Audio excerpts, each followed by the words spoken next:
या भगत सिंह की फांसी गांधी जी रुकवा सकते थे। अब इसमें दो विरोधाभास है। या तो भगत सिंह इतने छोटे इंसान थे कि उनको बचाने के लिए कोई एक XYZ बचाएगा उनको, या फिर गांधी जी इतने बड़े थे कि भगवान समान थे कि वो किसी की फांसी रुकवा सकते थे।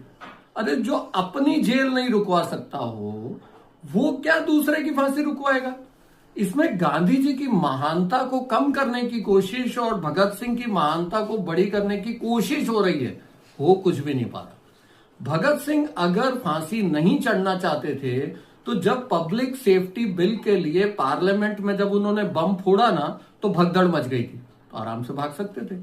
क्यों भगत सिंह और बटुकेश्वर दत्त वहां पर टिके रहे, वहां खड़े रहे? सिर्फ एक कारण की वजह से कि उनकी वजह से वो जेल जाएंगे और जेल से प्रचार करेंगे और पूरी तरह से नंगा कर देंगे ब्रिटिश साम्राज्य की जो लोग सोच रहे थे कि डेमोक्रेटिक कंट्री है। और सच में ब्रिटिश साम्राज्य एक डेमोक्रेटिक कंट्री था, लेकिन सिर्फ इंग्लैंड में।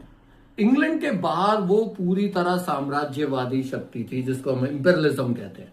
उसको बताने के लिए, पूरे वर्ल्ड को सच बताने के लिए भगत सिंह और बटुकेश्वर दत्त जेल गए जानबूझ के। हर किसी को मालूम था कि उनको फांसी होगी।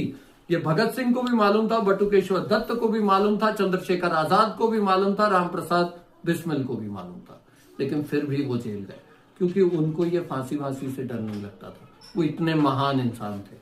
और दूसरी तरफ गांधी जी कैसे किसी की फांसी रुकवा सकते हैं? वो अपनी मौत रुकवा पाए? अपनी मौत रुकवा पाए? जो गोडसे ने जब उनको गोली मारी तो क्या वो अपनी सुरक्षा नहीं रख सकते थे? अरे जो अपनी मौत नहीं रुकवा पा रहा, जो अपने आप को गालियां देने से आज तक हम उसको टकला बुढ़ा तक बोलते हैं, तो वो अपनी इज्जत नहीं बचा पा रहा, वो भगत सिंह को क्या बचाएगा? तो ये सब बनी बनाई आरएसएस की सिर्फ विचारधारा को लोगों के दिमाग में डालना कि गांधी बुरा है, बाकी सब बहुत अच्छे हैं।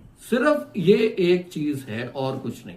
इसमें गांधी आयरविन पैक्ट, जो गांधी आयरविन पैक्ट हुआ था, इसके ऊपर ही सिर्फ एक क्वेश्चन मार्क है कि गांधी जी जब टेबल पर बैठे थे आयरविन के साथ, तब वो ये बोल सकते थे कि जितने भी फांसी के जो अंदर गए हुए लोग हैं उनको छोड़ा जाए।